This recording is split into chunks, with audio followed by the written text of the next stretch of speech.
Hey, how you doing? This is Adam Post, publisher of more than 1,000 comic books and marketing expert covering the woke boycotts. Bud Light is in a situation of total disaster. They are finally admitting defeat and saying that they understand that the Dylan Mulvaney idea was wrong for Bud Light. This is coming from a marketing executive at the parent company Anheuser-Busch at a big fancy conference where they actually won a marketing award. I know it's hard to believe, but they absolutely did win that award. It's a woke award. The CEO of Anheuser-Busch has said he's going to travel the United States, listening to criticism, going on a tour, trying to beg for forgiveness, essentially, to get people to take on Bud Light again and to drink the beer. I don't think it's going to work, and I'm sure you don't believe it's going to work because nobody's really looking to forgive anyone. It's a feeling of tremendous betrayal.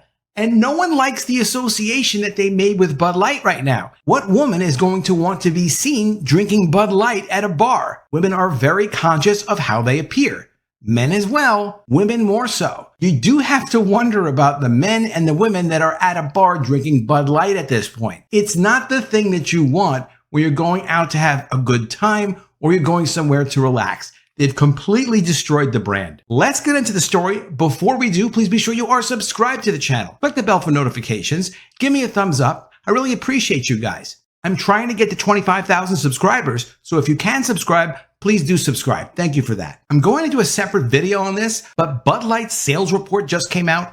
Again, it's the lowest selling week that they've had. Week after week, it gets worse. Sales down 30% in volume. That means actual beers and cans distributed compared to the year prior. That's horrendous. It's not equally 3 less from 10 wherever the beer is sold. This is the national average. In some places like Florida, it's down 60%, which means in some areas it's like 5%, 10% down. Nobody really cares. It doesn't really matter. And in some areas, it's disastrous. So much so that you really can't properly fill up trucks. You can't keep people employed. Anheuser-Busch corporate has said they're going to make payments to individual distributors.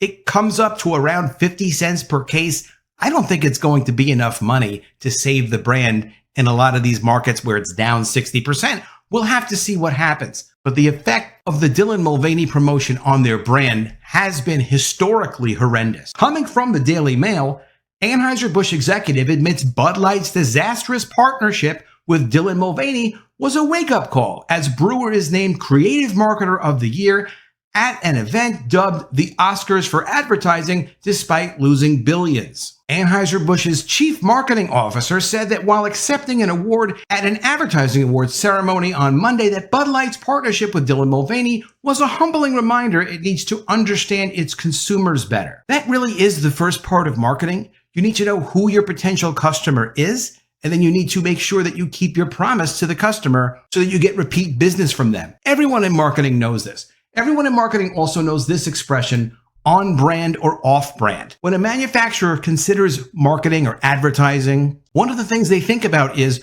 well, does this outlet, this promotional opportunity fit with what our identity is? Because you wouldn't advertise knitting during the Super Bowl. You wouldn't advertise a working class beer utilizing a transgender influencer. It just doesn't fit. And this is the first rule of marketing that they absolutely ignored. They really forgot the absolute basics. Marcel Marcadones ironically made the comments while accepting an award for Creative Marketer of the Year at Cannes Lions, a lavish industry conference in the south of France dubbed the Oscars for the advertising industry. It comes months after the company lost $27 billion in value.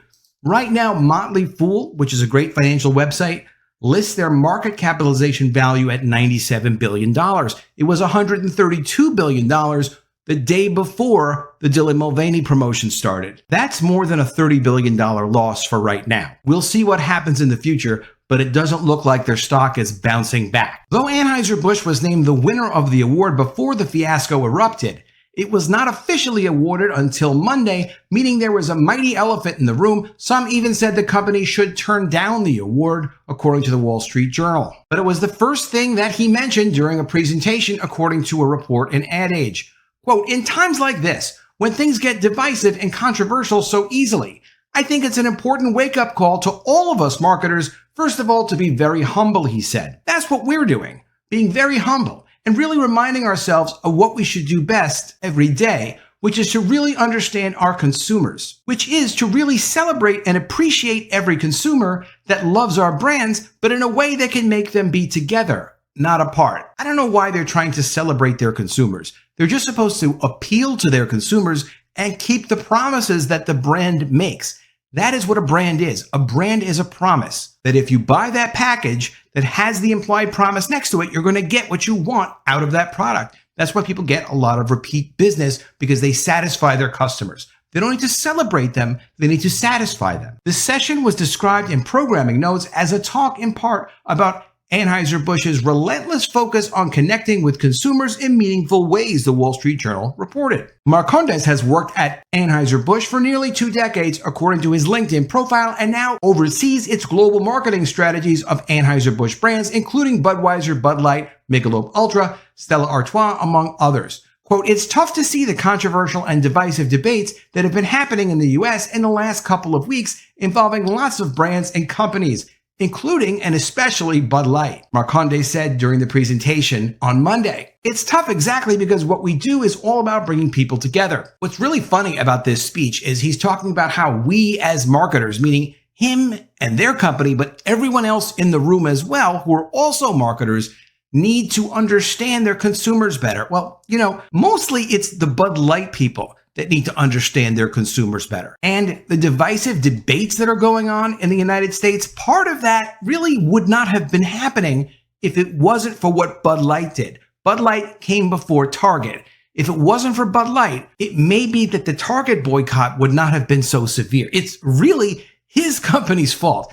And he looks like he's trying to get the industry to take responsibility for a mistake that was clearly on the Bud Light people, his people, him. He's the one who's above Alyssa Heinerschied ultimately, because he's at the global corporate level. It's their fault. It's not the industry's fault. And it wasn't just this ridiculous forgetting of what the term on brand means, which anyone who's been through Marketing 101 knows. He certainly knew it. Alyssa certainly knew it. But it's about their stupidity of not responding appropriately to the market. Even still, they haven't responded appropriately to the market, explaining their entire history with Dylan Mulvaney and exactly what it was they were trying to achieve, because they're embarrassed about it and because they're afraid of what it might do to their company. And then he goes with this ridiculous tagline of theirs. That's exactly what Bud Light stands for. It exists to make beer easy to drink and easy to enjoy. That's what we all as a team will be doing moving forward as a group. That's what leaders do. Bud Light is coming back. It's going all around the country, reconnecting with consumers moving forward. That's what you can expect from Bud Light in the US. They've rebranded Bud Light with Dylan Mulvaney because they've got incredible coverage in social media and the media with Dylan Mulvaney. I don't like seeing Dylan Mulvaney's image everywhere I research articles, but everywhere you see Bud Light almost, it's Dylan Mulvaney, Dylan Mulvaney, Dylan Mulvaney. They need to break that association somehow. It doesn't matter that they're going to go on a tour around the country talking to people saying, hey, how stupid are we? They're going to say, well, very stupid. And then Anheuser-Busch will say, well, yes, we are very stupid, but so is the whole industry. Let's celebrate you. Well, that's not what people are looking for. They're looking for what everyone looks for in marketing is, give me something that's worth more than the money in my pocket. That's marketing. That's what they failed to do. And they're still not waking up. Anheuser-Busch was awarded the same award at the festival in 2022. Marketing firm founder Leila Fattar, who attended the event this year, suggested to the Washington Post that Anheuser-Busch should have considered not accepting the award. Quote, in the spirit of fairness and credibility, I think it would be a big and the right gesture for Anheuser-Busch to give the 2023 award back, make the changes necessary, and come back even stronger. No, they don't even want to take responsibility. They're not giving up their fancy award. The conference was held as Bud Light is preparing to launch a campaign this week that will emphasize inclusion in response to the disastrously divisive campaign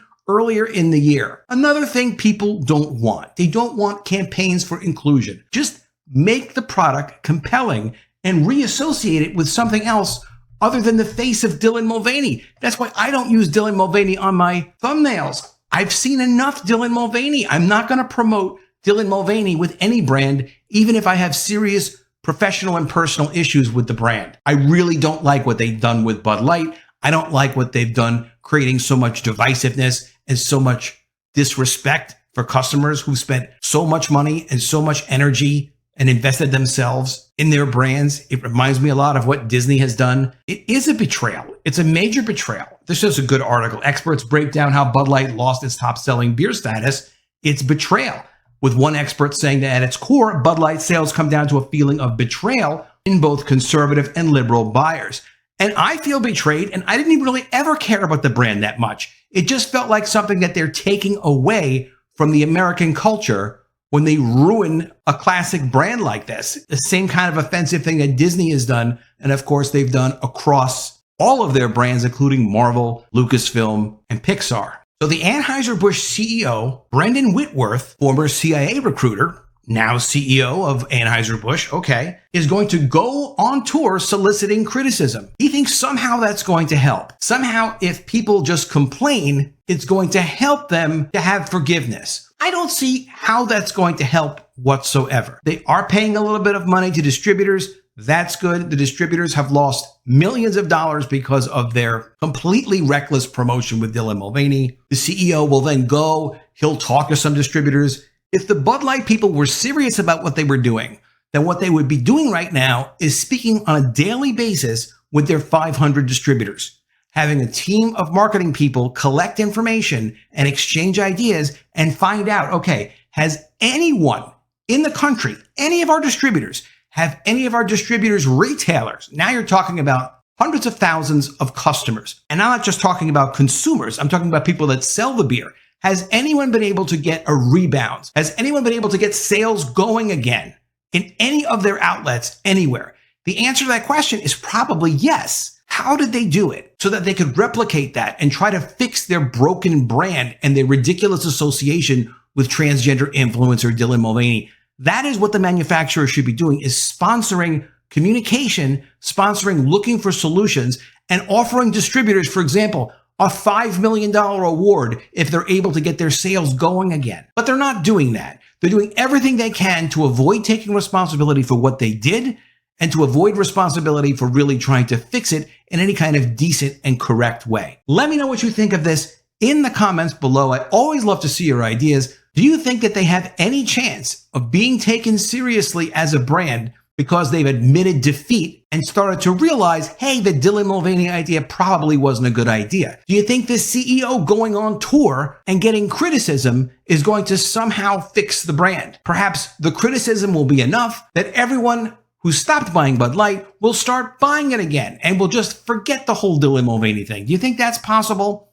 Doesn't really seem like it, but definitely let me know what you think in the comments below. Please be sure you are subscribed to the channel. Click the bell for notifications. Give me a thumbs up, and I'll see you again soon with another video. And if I don't see you, I will miss you.